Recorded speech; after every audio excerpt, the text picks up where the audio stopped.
चलिए प्यारे बच्चों देखते हैं। तो प्यारे बच्चों, डाउटनेट में आप सभी का बहुत बहुत स्वागत है। मेरा नाम है अमित वर्मा और हम पढ़ रहे हैं अपना 7वां अध्याय त्रिभुज। चलिए प्यारे बच्चों देखते हैं कि इस अध्याय की प्रगति कैसे हो रही है। तो इस अध्याय में हमने सबसे पहले पढ़ा था त्रिभुज के बारे में। उसके बाद हमने सर्वांगसम आकृतियों के बारे में जाना था कि सर्वांगसम आकृतियां क्या होती हैं, और इसके बाद हमने त्रिभुजों की सर्वांग समता के बारे में पढ़ा था कि त्रिभुजों की सर्वांग समता क्या होती है, कब हम दो त्रिभुज को सर्वांगसम कह सकते हैं। और इसके बाद अब हमें पढ़ना है त्रिभुजों की सर्वांग समता के लिए कसौटियां। उसके बाद अगला टॉपिक है एक त्रिभुज के लिए कुछ गुण, और बच्चों अगला है त्रिभुजों की सर्वांग समता के लिए कुछ और कसौटी, और नेक्स्ट है एक त्रिभुज में असमीकाएं। तो चलिए प्यारे बच्चों बात करते हैं कि आज की क्लास में हम लोग क्या सीखने वाले हैं। तो आज की क्लास में हम त्रिभुजों की सर्वांग समता के बारे में बात करेंगे।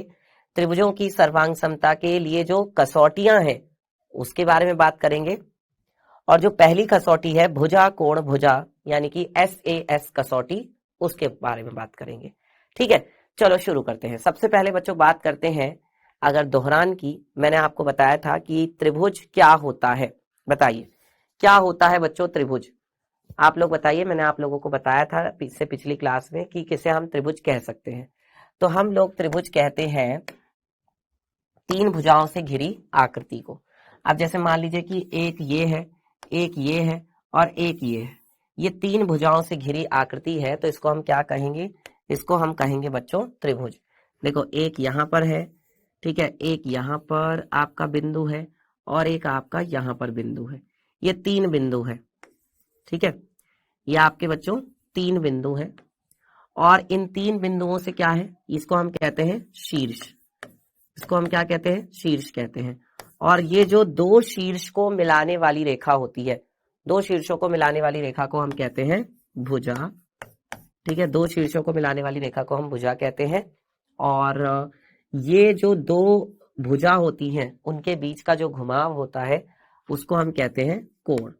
तो इस प्रकार से एक त्रिभुज में क्या होता है, तीन शीर्ष होते हैं, तीन भुजा होती हैं और तीन ही कोण होते हैं। ठीक है, तीन तीन चीजें होती हैं। तीन होते हैं आपके शीर्ष, ठीक है, तीन होती हैं आपकी भुजाएं, ठीक है, और तीन होते हैं आपके कोण। ठीक है, तीन शीर्ष हो गई, तीन भुजाएं हो गई और तीन हो गए कोण। ठीक है, जिसमें हम कहते हैं त्रिभुज। चलिए यहां तक सबको समझ में आ रहा है, यहां तक सबको क्लियर है, कोई डाउट तो नहीं है ना किसी को। चलो इसके बाद मैंने बताया था आपको त्रिभुजों के प्रकार कौन कौन से हैं। तो मैंने आपको बताया था कि दो तरीके से त्रिभुजों को बांटा गया है, एक भुजाओं के आधार पर और दूसरा है कोणों के आधार पर। तो देखो बेटा, भुजाओं के आधार पर अगर बात की जाए तो भुजाओं के आधार पर कौन कौन से कोण होते हैं, बात करते हैं हम भुजा के आधार पर। तो भुजा के आधार पर पहला जो हमारे पास त्रिभुज होता है वो होता है समबाहु। ठीक है, फिर दूसरा क्या होता है, दूसरा होता है समद्विबाहु, और तीसरा होता है हमारे पास विषम बाहु। विषम बाहु, ठीक है, ये तीन त्रिभुज होते हैं भुजा के आधार पर। इसके बाद अगर कोण के आधार पर बात की जाए तो कोण के आधार पर कौन कौन से त्रिभुज होते हैं, तीन तरह के त्रिभुज होते हैं जो कोणों के आधार पर होते हैं। जैसे पहला है हमारे पास न्यून कोण त्रिभुज, न्यून कोण त्रिभुज। फिर दूसरा है बच्चों अधिक कोण त्रिभुज, अधिक कोण त्रिभुज। और तीसरा कौन सा है, तीसरा है हमारे पास समकोण त्रिभुज, समकोण त्रिभुज। ठीक है, तो भुजाओं के आधार पर भी तीन तरह के होते हैं और कोणों के आधार पर भी तीन तरह के होते हैं। इनके बारे में डिटेल में मैंने आपको बता दिया है इससे पिछली क्लास में। समबाहु त्रिभुज में तीनों भुजाएं आपस में बराबर होती हैं, तीनों कोण आपस में बराबर होते हैं और तीनों के तीनों कोण 60-60 डिग्री के होते हैं, ये मैंने आपको बता रखा है। समद्विबाहु में क्या होता है, दो भुजाएं आपस में बराबर होती हैं, उन दोनों भुजाओं के सामने वाले जो कोण होते हैं वो आपस में बराबर होते हैं। विषम बाहु त्रिभुज में क्या होता है, विषम बाहु त्रिभुज में तीनों भुजाएं अलग अलग होती हैं। अच्छा, अगर कोण के आधार पर बात की जाए तो कोण के आधार पर जो पहला है न्यून कोण त्रिभुज, तो न्यून कोण त्रिभुज में क्या होता है कि तीनों के तीनों कोण 90 डिग्री से छोटे होते हैं। इसमें तीनों कोण क्या होते हैं, 90 डिग्री से छोटे। इसमें समकोण में क्या होता है, एक कोण 90 डिग्री के बराबर होता है। और अधिक कोण में क्या होता है कि तीनों में से कोई सा एक कोण, अधिक कोण में तीनों में से कोई सा एक कोण 90 डिग्री से बड़ा हो जाता है, तो उसको हम अधिक कोण त्रिभुज कहते हैं। ठीक है, यहां तक सबको समझ में आ गया। चलिए आगे बढ़ते हैं बच्चों, और इसके बाद बात करते हैं सर्वांगसम आकृतियों की। कौन सी आकृतियों को हम सर्वांगसम कहते हैं? तो बेटा देखो, सर्वांगसमता के लिए दो शर्त है। सबसे पहली शर्त है कि आकृतियां देखने में एक जैसी होनी चाहिए। सबसे पहली शर्त तो यही है कि वो देखने में एक जैसी होनी चाहिए। अगर वो देखने में ही एक जैसी नहीं है तो साइज की तो हम बात ही नहीं करने के, साइज की फिर बात ही खत्म हो जाएगी, सर्वांग समता की बात ही खत्म हो जाएगी अगर आकृतियां देखने में एक जैसी नहीं है। तो सबसे पहले तो देखने में एक जैसी होनी चाहिए। अगर देखने में एक जैसी है तब हम आगे बढ़ेंगे और तब हम बात करेंगे कि वो आकृतियां सर्वांगसम होंगी यदि उनका साइज भी बराबर है, मतलब उनका आकार भी वही है। तो दो बातें हैं। पहली बात क्या है? पहली बात है बच्चों सेम शेप। पहली बात क्या है? Same shape. ठीक है, और दूसरी चीज क्या है? दूसरा है बच्चों सेम साइज। दूसरा है सेम साइज। अब इसका मतलब आप ऐसे समझ सकते हो, समान आकृति, समान क्या हो? आकृति हो, है ना, समान आकृति। और दूसरा क्या है? समान आकृति हो, और दूसरा है सेम साइज, यानी कि समान आकार हो, या इसको आप माप भी कह सकते हो, आकार या माप, एक ही बात है, आकार कह लो या माप कह लो। तो अगर आकृति भी एक जैसी है और उसका आकार भी एक जैसा है तो हम कहते हैं कि वो दोनों जो आकृतियां हैं वो सर्वांगसम है। जैसे कि हमने बात की थी दो वृत्त के बारे में। अब अगर मान लो कि आपके पास दो वृत्त हैं, एक वृत्त ये है और एक वृत्त ये है, ये दो वृत्त हैं। अगर इन दोनों वृत्तों की त्रिज्याएं बराबर बराबर हैं, मतलब इसकी भी त्रिज्या कितनी है? r है, ठीक है, और जो ये दूसरे वाला वृत्त है इसकी भी त्रिज्या कितनी है? r है। तो अगर दोनों की त्रिज्या r है, मतलब बराबर है आपस में, तो दोनों की त्रिज्या एक जैसी है, दोनों ही क्या है? वृत्त है। तो इसलिए हम क्या बोलेंगे कि ये दोनों क्या ऐसी आकृतियां हैं? सर्वांगसम आकृतियां हैं। अगर ऐसा नहीं होता तो हम कहते कि ये सर्वांगसम नहीं है। मतलब कि क्या होता? एक मान लीजिए आपके पास क्या है, एक आपके पास वर्ग है, ध्यान से देखना, एक आपके पास वर्ग है और एक आपके पास आयत है। ठीक है, एक आपके पास वर्ग है और एक आपके पास आयत है। तो वर्ग और आयत में क्या होगा? ध्यान से सुन लो, ये आपके पास क्या है बच्चों? ये आपके पास वर्ग है और ये आपके पास क्या है? आयत है। ठीक है, एक वर्ग है और एक आयत है।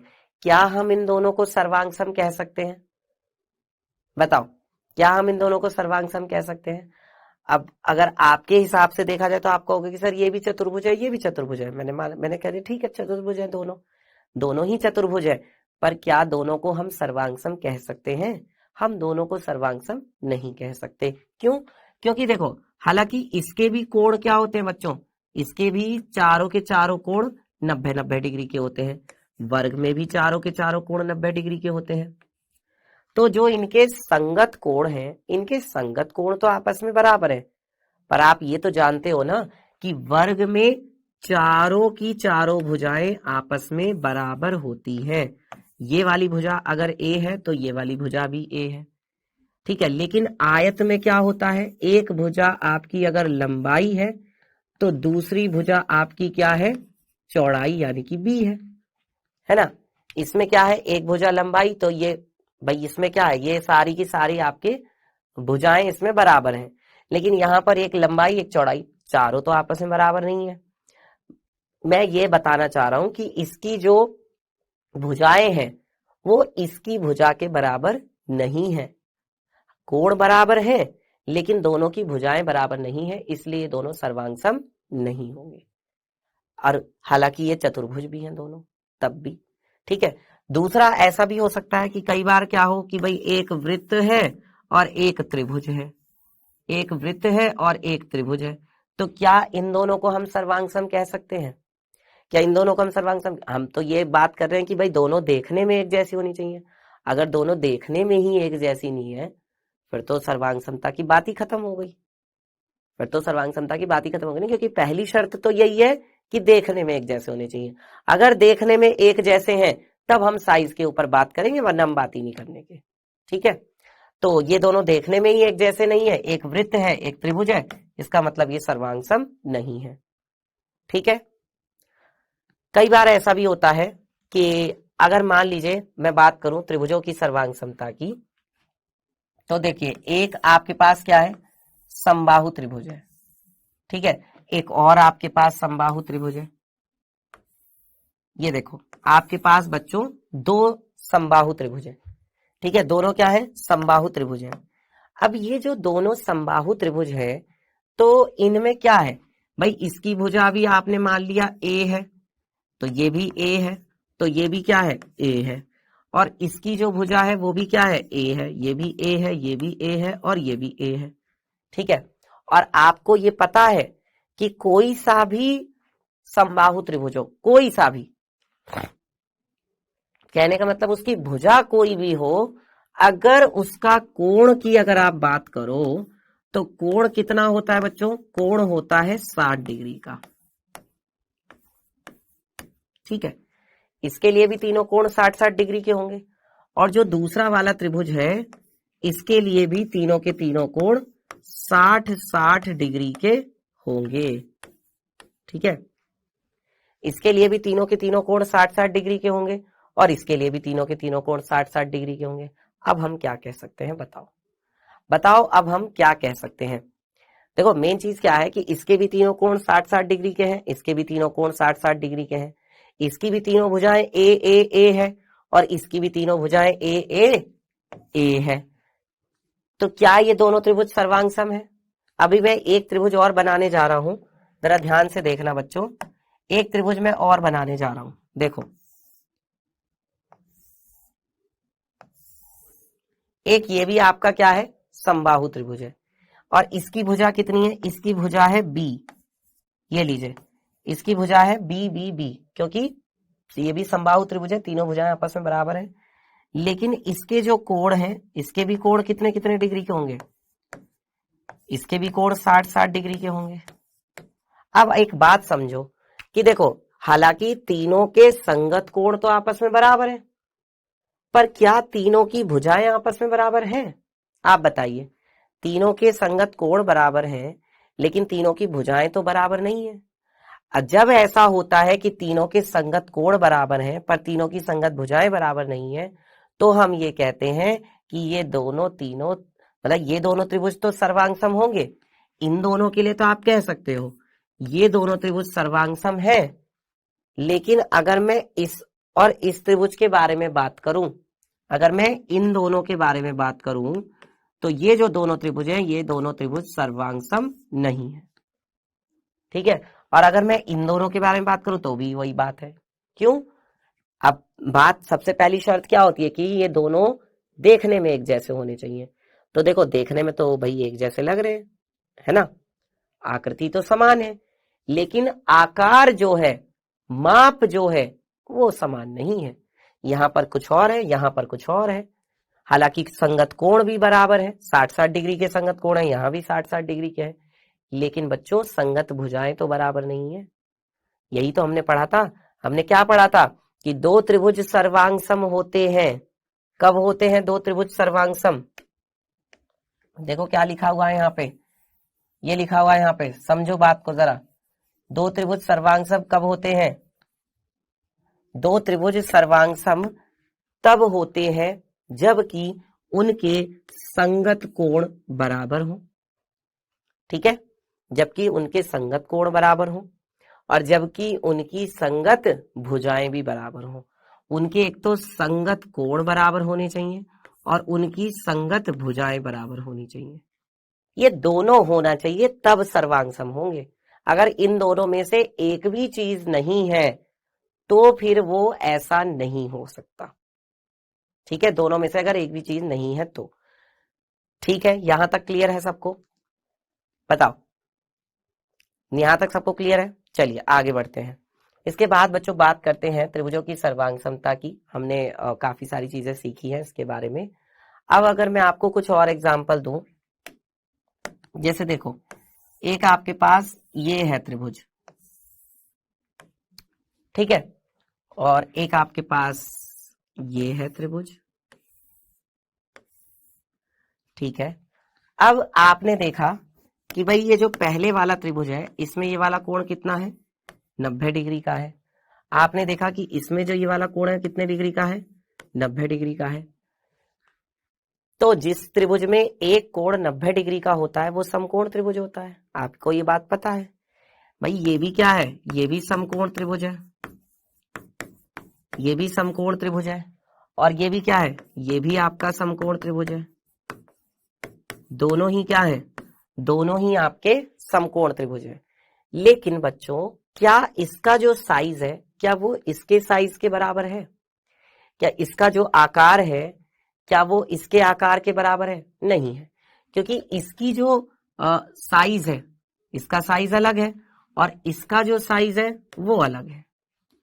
ठीक है, इसकी भुजाओं का जो आकार है, मतलब जो माप है वो अलग है और उसकी भुजाओं का जो माप है वो अलग है। सिंपल, आपको देखने से भी पता चल रहा है।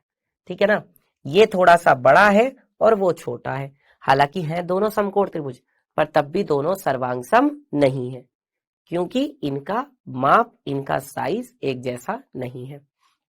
अब आपको मैं बताता हूं कि सर्वांग सम कब होंगे। तो आप ऐसे समझ सकते हो कि अगर दोनों आकृतियां जो हैं एक दूसरे को पूरी तरीके से ढक लेती हैं तब उन्हें हम सर्वांग सम कहते हैं। यदि दोनों आकृतियां एक दूसरे को पूरी तरीके से ढक लेती हैं तो उनको हम क्या कहते हैं, सर्वांग सम कहते हैं। कैसे, जैसे मैं आपको दिखाता हूं। मान लीजिए कि हमारे पास ये पेपर है। हाँ देखो, मान लीजिए कि हमारे पास ये पेपर है, ये मेरे पास दो पेपर है, ठीक है।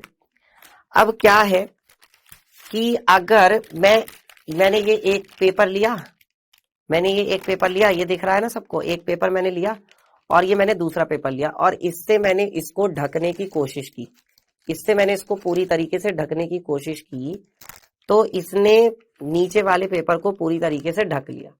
आपको जो नीचे वाला पेपर है वो दिखाई नहीं दे रहा, ठीक है। ऐसे ही फिर मैंने क्या किया, जो आगे की तरफ पेपर था उसको मैंने देखो पीछे की तरफ कर दिया और पीछे वाले को मैंने आगे की तरफ कर दिया, और अब इन दोनों को ढक कर देखा। अब इन दोनों को क्या करके देखा, ढक कर देखा, तो इसने भी इसको पूरी तरीके से ढक दिया। आपको पीछे वाला पेपर दिखाई नहीं दे रहा है। तो जब भी कभी ऐसा होता है कि अगर कोई दो आकृतियां एक दूसरे को पूरी तरीके से ढक लेती हैं, पहली वाली दूसरी को और दूसरी वाली पहली वाली को, तो हम कहते हैं कि वो सर्वांग सम है। अब ऐसा नहीं होना चाहिए कि एक आकृति दूसरे को तो ढक ले, लेकिन जो दूसरी आकृति है वो पहले वाले को नहीं ढक पा रही। अब जरा समझो कैसे मैं बता रहा हूं। ये देखो, जैसे मैंने इस पेपर को क्या किया, मैंने इसको आधा बीच में से मोड़ दिया। ये देखो, मैंने इसको आधा क्या कर दिया, मोड़ दिया, और ये बिल्कुल ये पूरा का पूरा है ही है पेपर। अब जब आप क्या करोगे, इस वाले पेपर से इसको ढकोगे तो ये तो इसको पूरी तरीके से ढक लेगा। ये देखो, इसने इसे पूरी तरीके से ढक लिया, तो वो पीछे वाला तो मुझे दिखाई नहीं दे रहा, ठीक है। लेकिन अगर मैं पीछे वाले पेपर से आगे वाले को ढकूंगा तो क्या इसे ये पूरी तरीके से ढक पा रहा है? देखना जरा, क्या ये इसको पूरी तरीके से ढक पा रहा है? ये तो मुझे पीछे वाला पेपर दिख रहा है। तो इसलिए इसका मतलब ये दोनों सर्वांग सम हम नहीं कहेंगे, ये दोनों सर्वांग सम नहीं है। अब आपको एक और एग्जांपल देता हूं। जैसे हमारे पास क्या है, मान लीजिए कि हाथ की हथेली है। सुन लो जरा ध्यान से। ये देखो, ये मेरे पास हाथ की हथेलियां हैं। अब क्या ये दोनों सर्वांग सम है? कैसे पता चलेगा? भगवान विष्णु की तरह नहीं खड़ा हो रहा हूं मैं, जो बिल्कुल आपको मैं बता रहा हूं हथेलियों के बारे में। तो ये हथेली है। अब क्या है, इसको आप ऐसे मिलाकर देखो, हथेलियों को ऐसे मिलाकर देखो, क्या ये दोनों एक दूसरे को पूरी तरीके से ढक लेती हैं? हाँ जी, क्या ये दोनों पूरी तरह से एक दूसरे को ढक लेती हैं? ये देखो, इस तरीके से। मतलब पीछे वाली हथेली जो है वो आपको दिखनी नहीं चाहिए, और ऐसे ही इधर से भी होना चाहिए कि जो आपकी पीछे वाली हथेली है वो दिखनी नहीं चाहिए। अगर ऐसा है तो फिर आपके हाथ की ये जो दोनों हथेलियां हैं ये दोनों सर्वांगसम है, वरना नहीं है। ठीक है, चलो आगे बढ़ते हैं। इसके बाद बच्चों बात करते हैं कि सर्वांग समता का जो कसौटी है, ये कसौटी का क्या मतलब होता है? बेटा सर्वांग समता की जो कसौटी है, कसौटी का मतलब होता है कुछ नियम, कुछ कानून। अब देखो, हमने क्लास 7th में भी पढ़ा है ना, हमने क्लास 7th में भी पढ़ा है कि सर्वांग समता की कसौटियां कौन कौन सी होती हैं। ऐसी बात नहीं कि हमने 7th क्लास में नहीं पढ़ा। ठीक है, हमने पढ़ा था कि एक होती है बच्चों SAS कसौटी, जिसको हम क्या कहते हैं? जिसको हम कहते हैं भुजा, कोण और भुजा। भुजा, कोण, भुजा। वहां पर हमने जब त्रिभुज की रचना की थी, जब त्रिभुज को बनाना सीखा था, तब भी हमने ये चीज, इस कसौटी का इस्तेमाल किया था। ठीक है, अच्छा, इसको हम ऐसे ही क्यों लिखते हैं? कई बार बच्चे पूछते हैं कि सर हम इसको SSA क्यों नहीं लिख सकते? कई बार बच्चे ये पूछते हैं, क्योंकि भाई देखो 2 बार S है, 1 बार A है, तो हम इसको 2 बार S 1 बार A भी तो लिखते हैं, लिख सकते हैं, क्यों नहीं लिखते? तो उसका कारण ये है बेटा, क्योंकि इससे एक हमें मतलब समझ में आता है इस बात ऐसे लिखने से। और वो मतलब क्या समझ में आता है कि जो दोनों आपकी भुजाएं हैं, जो 2 भुजाएं हैं ना त्रिभुज की, उन्हीं के बीच का कोण होना चाहिए। जो दोनों त्रिभुज की भुजाएं हैं उन्हीं के बीच का क्या होना चाहिए? कोण होना चाहिए। तब जाकर के उसको हम SAS यानी भुजा, कोण, भुजा कसौटी कहेंगे। ठीक है, कसौटी का मतलब है एक नियम, है ना, एक शर्त। तो जैसे हमारे पास पहली जो अभिगृहित है इस चैप्टर की, अभिगृहित नंबर 7.1। बेटा ये अभिगृहित का मतलब है कि ये बिल्कुल इसको हमने सच मान लिया है। ठीक है, ये क्या कहते हैं? भुजा, कोण, भुजा सर्वांग समता का नियम। और भुजा, कोण, भुजा का मतलब क्या? देखो, भुजा को हम क्या कहते हैं इंग्लिश में? साइड कहते हैं। कोण को हम इंग्लिश में क्या कहते हैं? एंगल कहते हैं। और भुजा को हम इंग्लिश में क्या कहते हैं? साइड कहते हैं। तो ये क्या हो गया? Side, angle, side. Side, angle, side का मतलब क्या हुआ? साइड, एंगल, साइड का मतलब हुआ SAS। SAS सर्वांग समता का नियम, यानी कि सर्वांग समता की कसौटी। अब जरा समझो कि ये क्या होती है। बच्चों देखो, अगर आपके पास एक त्रिभुज ये है ना, और आपके पास एक त्रिभुज ये है, ये आपके पास 2 त्रिभुज हैं। अब इसकी एक भुजा कितने सेंटीमीटर है? 4 सेंटीमीटर है। ठीक है, इसकी भी एक भुजा आपकी 4 सेंटीमीटर है। ठीक है, इसकी भुजा कितनी है? 5 सेंटीमीटर है। इसकी भी भुजा कितनी है? 5 सेंटीमीटर है। ठीक है, इसका जो ये वाला कोण है वो कितना है? 60 डिग्री है। और इसका जो ये वाला कोण है वो कितना है? ये भी 60 डिग्री का है। ठीक है, तो बच्चों अगर ऐसा होता है कि किन्हीं 2 त्रिभुजों में जो दोनों भुजाएं आपको दी गई हैं उन्हीं के बीच का संगत कोण, ठीक है, अब जैसे इसका नाम दे दिया हमने AB और C, इसका नाम हो गया ABC, और इसका नाम हमने रख दिया PQ और R, PQR। अब जरा देखो, जो इसकी AB भुजा है वो PQ भुजा के बराबर है, क्योंकि दोनों 4 सेंटीमीटर है। तो हम बोलेंगे कि जो AB भुजा है वो किसके बराबर है? PQ भुजा के बराबर है। AB बराबर PQ।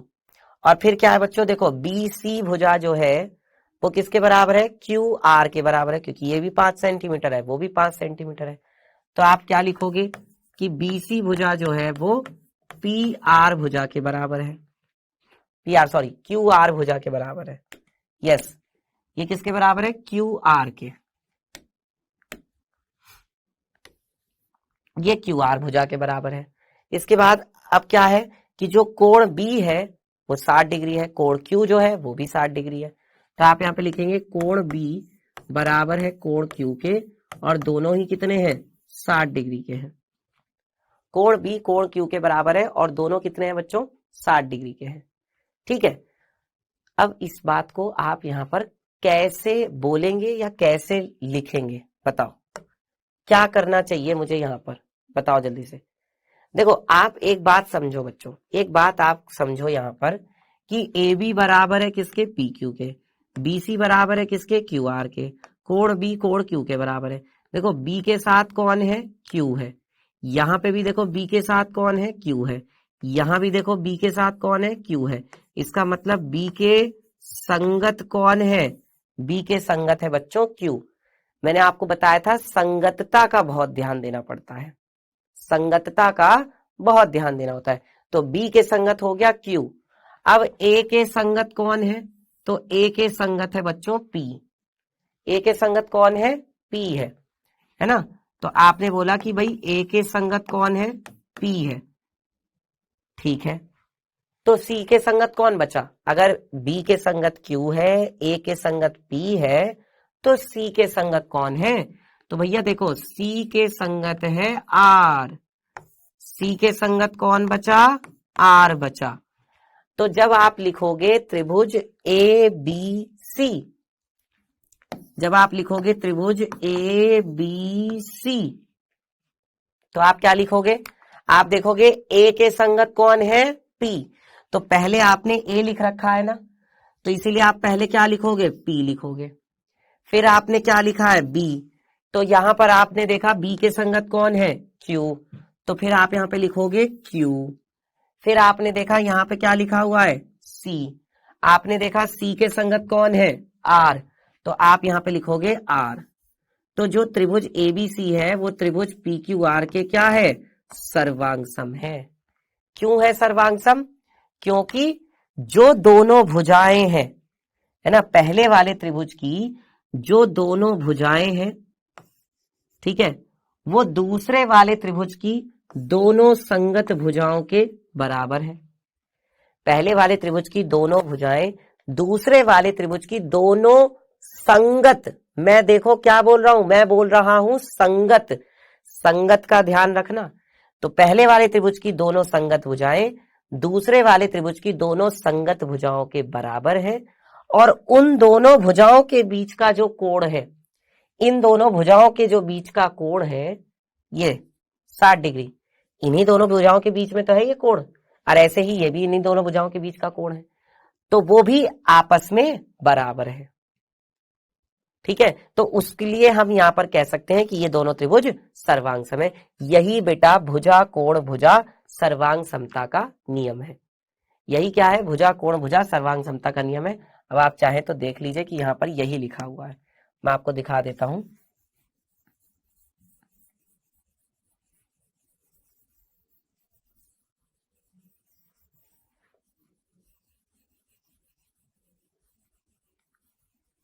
ये देखिए यहां पर यही लिखा हुआ है सारा का सारा, जो मैंने आपको अभी बातें बताई।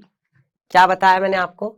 मैंने आपको बताया कि भाई इस नियम के अनुसार दो त्रिभुज सर्वांगसम होते हैं। दो त्रिभुज सर्वांगसम होते हैं कब? यदि एक त्रिभुज की दो भुजाएं, एक त्रिभुज की दो भुजाएं और उनका अंतर्गत कोण, यानी कि उनके बीच का कोण, उन दोनों भुजाओं का अंतर्गत कोण यानी कि उनके भुजाओं के बीच का जो कोण है वो दूसरे त्रिभुज की दो भुजाओं, अब जो दूसरा त्रिभुज है यानी कि ये वाला, इसकी दोनों भुजाओं और उनके अंतर्गत कोण के बराबर हो, उनके जो अंतर्गत कोण है उसके बराबर हो, तो हम कहेंगे कि ये दोनों त्रिभुज सर्वांगसम है। बस यही बात थी। ठीक है, समझ में आ गया सबको? बताओ जल्दी से, इतना सबको समझ में आया? चलिए अब यहां पर मैं आपसे को एक दो क्वेश्चन दे रहा हूं, आप लोग मुझे बताएंगे कि क्या वो सर्वांग सम है या वो नहीं है। ठीक है, जैसे देखिए एक भुजा है 5 सेंटीमीटर, एक भुजा है 6 सेंटीमीटर, ये वाला कोण दिया गया है आपको 50 डिग्री का। ठीक है, यहां पर एक त्रिभुज आपको ये दिया है, ये भुजा दिया आपको 5 सेंटीमीटर, ये भुजा दी है 6 सेंटीमीटर, और ये वाला कोण दिया है आपको 50 डिग्री का। ठीक है, बताओ जल्दी से, क्या ये दोनों त्रिभुज बच्चों सर्वांग सम है या नहीं? जल्दी बोलो, क्या ये दोनों त्रिभुज हम सर्वांग सम कहेंगे कि नहीं कहेंगे? जो हमने अभी पढ़ा है, हमने अभी क्या पढ़ा? हमने अभी पढ़ा भुजा कोण भुजा सर्वांग समता का नियम, यानी कि जो दो भुजाएं दी हैं उन्हीं के बीच का कोण होना चाहिए। अब क्या यहां पर ऐसा है? देखो, जो दोनों आपको भुजाएं दी हैं उनके बीच का कोण दिया है क्या? बताना। जो दोनों भुजाएं हैं उनके बीच का कोण तो ये वाला है ना? जो दो भुजाएं दी गई हैं उनके बीच का कोण तो ये वाला है, और इन्होंने दिया है ये वाला कोण। हालांकि वहां पर सही है कि जो दोनों भुजाएं दी हैं उन्हीं के बीच का कोण दिया है, तो यहां पर तो सही है कि जो दोनों भुजाएं दी हैं उन्हीं के बीच का कोण दिया है। पर यहां पर आप देखो ना, जो दोनों भुजाएं दी है उनके बीच का कोण तो नहीं दिया। इसका मतलब ये दोनों त्रिभुज सर्वांग सम नहीं है। आप यहां पे क्या लिखेंगे कि ये दोनों त्रिभुज सर्वांग सम नहीं है। ठीक है, चलिए कुछ और एग्जाम्पल देखते हैं। देखो,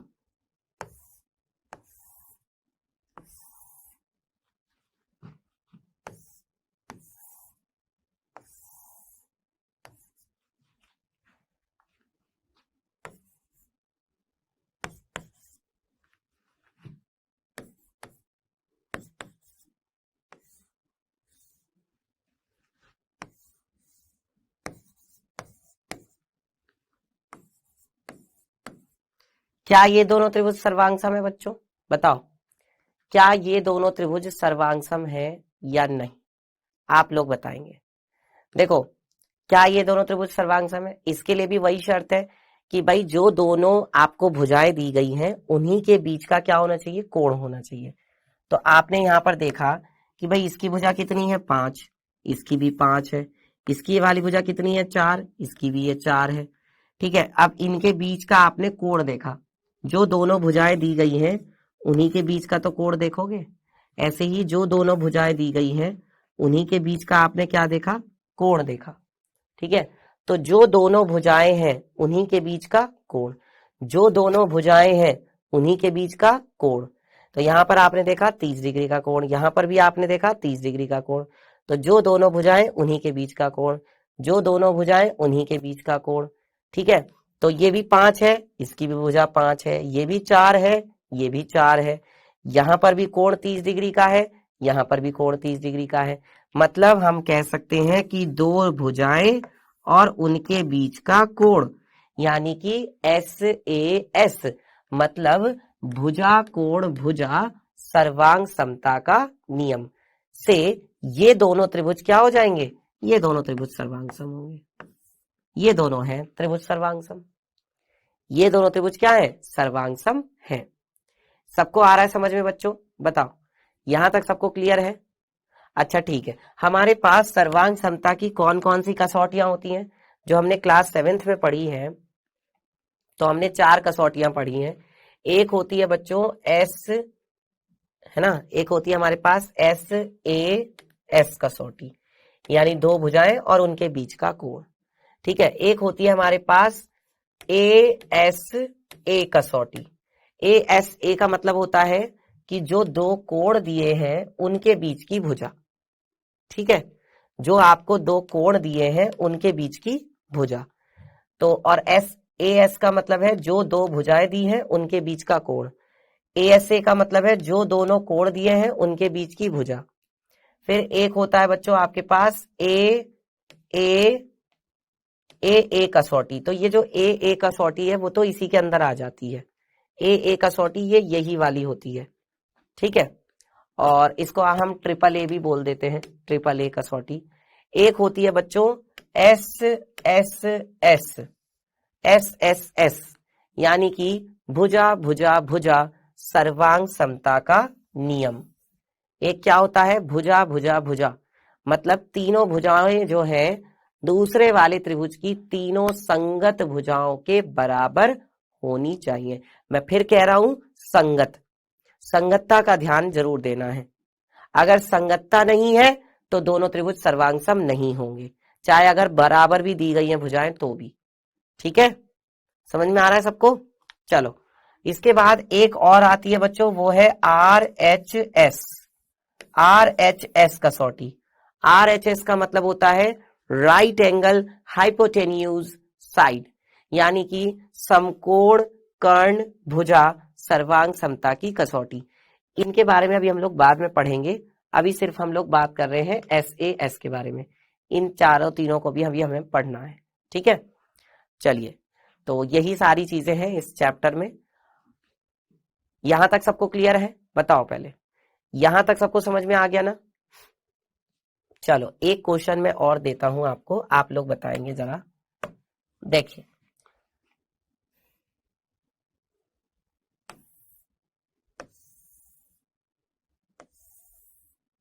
एक त्रिभुज ये है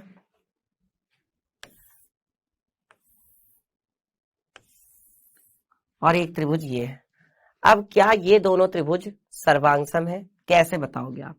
आपको ये वाली भुजा दी है 6 सेंटीमीटर, ठीक है, इसमें ये वाली भुजा दी है 6 सेंटीमीटर, ये वाली भुजा दी है 5 सेंटीमीटर, इसमें ये वाली भुजा दी है 5 सेंटीमीटर, इसमें ये वाला कोण दिया है आपको 70 डिग्री का और इसमें ये वाला कोण दिया है आपको 70 डिग्री का।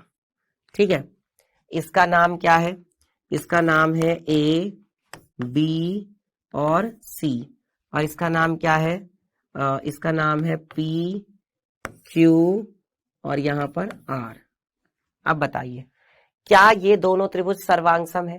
संगतता का ध्यान देते हुए आपको बताना है, क्या ये दोनों त्रिभुज सर्वांगसम है? संगतता का ध्यान देते हुए। चलो देखते हैं। अच्छा देखो, यहां पर क्या है? AC भुजा, AC भुजा कितनी है? 6 सेंटीमीटर। ठीक है, और यहां पर क्या है? P और R भुजा 6 सेंटीमीटर है, यही तो है। तो AC बराबर PR बराबर कितना? 6 सेंटीमीटर। AC PR के बराबर है। यहां BC भुजा कितनी है? 5। यहां QR भुजा कितनी है? 5। तो देखो BC बराबर है किसके? QR के बराबर है। ठीक है, BC QR, तो जो BC भुजा है वो QR भुजा के बराबर है। दोनों ही कितनी है? 5-5 सेंटीमीटर है। दोनों आपने लिख दिया 5 सेंटीमीटर। उसके बाद आपने देखा यहां पर C है कोण और यहां पर R है। यहां पर C 70 है, यहां पर R 70 है, तो मतलब कोण C बराबर है कोण R के। दोनों ही कितने हैं? 70 डिग्री के हैं। दोनों ही कोण 70-70 डिग्री के हैं। अब आप चेक करोगे बेटा संगतता। ये तो आपको पता चल गया कि इसकी दो भुजाएं उसकी दो भुजाओं के बराबर है, इसके दो भुजाओं के बीच का कोण उसकी दो भुजाओं के बीच के कोण के बराबर है। लेकिन क्या संगतता मैच कर रही है? देखो, A के संगत कौन आ रहा है? P है। A के संगत P है और C के संगत कौन है बेटा? R है। ठीक है, तो अब C के संगत R ही होना चाहिए। अब देखो, A के संगत कौन हो गया? A के संगत हो गया P। ठीक है, तो C के संगत कौन होना चाहिए? R। C के संगत कौन होना चाहिए? R होना चाहिए। ठीक है, तो देखो A के संगत P, C के संगत R। अच्छा, यहां पे भी देखो C के संगत कौन आ रहा है? R आ रहा है। कोण C जो है कोण R के बराबर, यानी C के संगत कौन है? R है। बिल्कुल सही है, C के संगत R, बिल्कुल सही है। ठीक है, फिर क्या है? देखो यहां पर B के संगत कौन है? Q और C के संगत कौन है? R। तो यहां पे भी मैच कर रहा है, यहां पे भी तो मैच कर रहा है। B के संगत Q और C के संगत R, B के संगत Q, C के संगत R, ये भी ठीक है। इसका मतलब B के संगत कौन हुआ? Q हुआ। B के संगत कौन हुआ? Q। तो अगर हम लिखेंगे त्रिभुज ए बी सी, अगर मैं लिखता हूं त्रिभुज ए बी सी, अगर मैं एबीसी लिखता हूं तो मैं क्या लिखूंगा, ए के संगत P है, फिर बेटा B है तो B के संगत Q है, फिर C है तो C के संगत R है। तो ये दोनों त्रिभुज क्या है, सर्वांगसम है। ये दोनों त्रिभुज क्या हो जाएंगे, सर्वांगसम हो जाएंगे। अगर बच्चों में नाम बदल के लिखता हूं, मैं नाम बदल के कैसे लिखूं, अगर मैं लिखता हूं त्रिभुज BCA, इसी त्रिभुज का नाम लिखा है मैंने भाई, इसको मैं BCA भी तो कह सकता हूं, त्रिभुज BCA, क्या दिक्कत है, बिल्कुल कह सकता हूं। तो अब जब आप कहोगे कि ये सर्वांगसम है दूसरे त्रिभुज के, ये क्या है, ये सर्वांगसम है दूसरे त्रिभुज के, तो नाम लिखते समय संगतता का ध्यान जरूर देना है। अब आपने देखा कि यहां पर क्या लिखा हुआ है, पहले B, तो बेटा B के संगत कौन है, Q, तो सबसे पहले आप लिखोगे त्रिभुज Q, ठीक है। फिर आपने देखा कि यहां पे क्या लिखा हुआ है, C, तो आपने यहां देखा C के संगत कौन है, R, तो फिर आप यहां पे क्या लिखोगे, R लिखोगे। फिर आपने देखा कि यहां पर कौन लिखा हुआ है, A, तो यहां पर A के संगत कौन है, P, तो आप क्या लिखोगे, P लिखोगे। ये नहीं कि अगर आपने यहाँ पे BCA लिखा तो यहाँ कुछ भी लिख दो, ऐसे नहीं होता, गलत हो जाएगा, ठीक है। संगतता का ध्यान रखना है, इसे हम कहते हैं बच्चों संगतता। फिर कह रहा हूं संगतता का ध्यान रखना है। चलिए इतना ही रहते हैं अभी तक के लिए तो, और आप कर लेते हैं क्विज। क्विज कर लिया जाए, तैयार हैं क्विज के लिए, चलो। तो बेटा अब क्विज का क्वेश्चन आएगा, और एक क्वेश्चन देख लेते हैं। अच्छा यहाँ पर एक सवाल दिया गया है, ठीक है, इस क्वेश्चन को देख लेते हैं। चलो इसमें क्या कहा जा रहा है, आकृति में OA बराबर है OB के, OD बराबर है OC के, दर्शाइए कि त्रिभुज AOD BOC के क्या है, सर्वांगसम है, और सिद्ध करना है कि AD समांतर है BC के। अब देखो यहां पर ये वाली भुजा इसके बराबर है, दोनों त्रिभुज ले लेते हैं, ठीक है। बेटा त्रिभुज का नाम पहले मत लिखो, आप सिर्फ क्या लिखो, त्रिभुज का नाम बाद में लिखेंगे। हम इन दोनों त्रिभुजों की बात कर रहे हैं, इन दोनों त्रिभुजों का नाम हम बाद में लिखेंगे, अभी हम नहीं लिख रहे नाम, ठीक है। अभी हम क्या कह रहे हैं, सिर्फ इन दोनों त्रिभुजों में देखो कि ये देखो, ये जो OD भुजा है ये किसके बराबर है, OC भुजा के बराबर है, तो हमने लिखा OD बराबर OC। OD किसके बराबर है, OC के, उन्होंने हमें दिया है OD बराबर OC, ठीक है। फिर बेटा देखो ये वाला जो कोण है वो किसके बराबर है, इस कोण के बराबर है, ये कोण इस कोण के बराबर। मैं क्यों कह रहा हूं ये बराबर, क्योंकि ये दोनों शीर्षाभिमुख कोण है, शीर्षाभिमुख कोण आपस में बराबर होते हैं, है ना। तो जो ये वाला कोण है वो इसके बराबर, कोण COB किसके बराबर, कोण DOA, है ना। तो कोण COB बराबर है कोण DOA के, ये बराबर हो गया।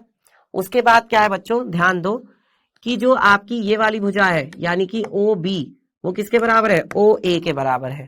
तो आप यहाँ पे लिखेंगे कि जो आपकी भुजा है कौन सी, OA, वो बराबर है किसके, OB के। अब देखो ये हो गई भुजा, ये हो गया कोण, और ये हो गई भुजा, ठीक है। ये हो गया आपकी भुजा, ये हो गया आपका कोण, और ये हो गई आपकी भुजा, है ना। तो भुजा कोण भुजा यानी कि SAS सर्वांग समता का नियम, SAS सर्वांग समता का नियम, SAS नियम से, SAS नियम से। अब देखो आपको संगतता देखनी है, अब आपको क्या देखनी है, संगतता। तो बच्चों देखो यहाँ पे भी O है, यहाँ पे भी O है, ठीक है। अच्छा D के संगत कौन है, C है, तो आपने यहाँ पे साइड में लिख लिया कि भैया D के संगत कौन है, C है, ठीक है। फिर उसके बाद आपने देखा, देखो यहाँ पे भी C के संगत कौन है, D है, तो सही है, C D एक दूसरे के संगत हैं, तो ये देख लो C और D एक दूसरे के संगत आ रहे हैं। O के संगत कौन है, O है, बिल्कुल सही है। और B के संगत कौन है, A है ना। जो B है उसके संगत है बेटा A, ठीक है। और जो O है वो अपने आप के ही यानी O के ही संगत है। तो अगले में भी देखो O के संगत O है और A के संगत B है, तो सही बात है, कोई दिक्कत नहीं है। तो अब हम क्या लिखेंगे, अगर हम लिखते हैं त्रिभुज AOD, अगर हम क्या लिखते हैं त्रिभुज AOD, तो हम क्या लिखेंगे, हम पहले देखेंगे A के संगत कौन है, भैया A के संगत है B, तो सबसे पहले हम लिखेंगे B। फिर हमने देखा क्या आ रहा है यहाँ पे बीच में O के संगत कौन है O, तो हम यहाँ पे लिखेंगे O। फिर हमने देखा यहाँ पे क्या लिखा हुआ है D, तो बेटा D के संगत कौन है C, तो हम यहाँ पे लिखेंगे C। ठीक है, तो त्रिभुज AOD सर्वांगसम है BOC के, ये देखो ये दोनों क्या हो गए, सर्वांगसम हो गए। ठीक है, अब ये तो हमने सिद्ध कर दिया। अब हम यहाँ पे नाम लिख देंगे इसका, त्रिभुज AOD व त्रिभुज BOC में, इन दोनों त्रिभुजों में ये बात थी। अब हम नाम लिखेंगे यहाँ पे, पहले नहीं लिखा क्योंकि हमें पहले संगतता नहीं पता थी इसलिए। ठीक है, अब यहां पर आ जाओ, क्योंकि हमें दूसरी चीज भी तो सिद्ध करनी है ना, AD समांतर है BC के, ये भी तो सिद्ध करना है। तो कैसे करोगे, अब देखो इसके ये कोण इस कोण के बराबर है, तो क्या होगा बेटा कि अब इसके जो बाकी के संगत कोण है वो भी आपस में बराबर हो जाएंगे। मतलब ये वाला जो कोण होगा ना वो इस कोण के बराबर होगा, और जो ये वाला कोण होगा वो इस कोण के बराबर होगा। और अगर आप ध्यान से देखो तो एक रेखा ये जा रही है, एक रेखा ये जा रही है, और ये एक तिर्यक रेखा इन्हें काट रही है। तो जब दो रेखाएं जा रही हैं और तिर्यक रेखा उन्हें काट रही है, और ये कौन से कोण बनते हैं, ये एकांतर कोण बनते हैं। यदि एकांतर कोण आपस में बराबर है तो दोनों रेखाएं समांतर होंगी। आप यहाँ पे बोलोगे कि कोण कौन सा, OAD किसके बराबर है, कोण OBC के बराबर है। कोण OAD कोण OBC के बराबर है, और ये दोनों कैसे कोण है, एकांतर कोण है, एकांतर कोण है। ये दोनों कोण बराबर क्यों दिखाए हमने, क्योंकि दोनों त्रिभुज सर्वांगसम है। अगर कोई दो त्रिभुज सर्वांगसम होते हैं तो उनकी सारी की सारी चीजें आपस में बराबर होंगी, सारी भुजाएं आपस में बराबर होंगी, सारे के सारे कोण आपस में बराबर होंगे, इसलिए। ठीक है, अब ये एकांतर कोण बराबर हो गए, तो एकांतर कोण अगर बराबर है इसका मतलब BC जो है वो AD के समांतर है, तो हम बोलेंगे AD समांतर है BC के। AD किसके समांतर है, BC के समांतर है, हमें यही दिखाना था। ठीक है प्यारे बच्चों, चलिए सबको आ गया समझ में, सबको समझ में आ गया ना। चलो तो बेटा जी अब हम करते हैं क्विज। क्विज का सवाल आपकी स्क्रीन पर आएगा, ध्यान से सारे बच्चे आंसर करिएगा। ठीक है, तो ये रहा बेटा सवाल, त्रिभुज के तीनों अंतः कोणों का योग होता है, कितना होता है, किसी त्रिभुज के तीनों कोणों का योग। यहां तक हो गया। चलिए अगला देखते हैं, नेक्स्ट क्वेश्चन, आसान था ये तो। निम्नलिखित में से कौन त्रिभुजों की सर्वांग समता की एक कसौटी नहीं है, इनमें से कौन त्रिभुजों की सर्वांग समता की एक कसौटी नहीं है।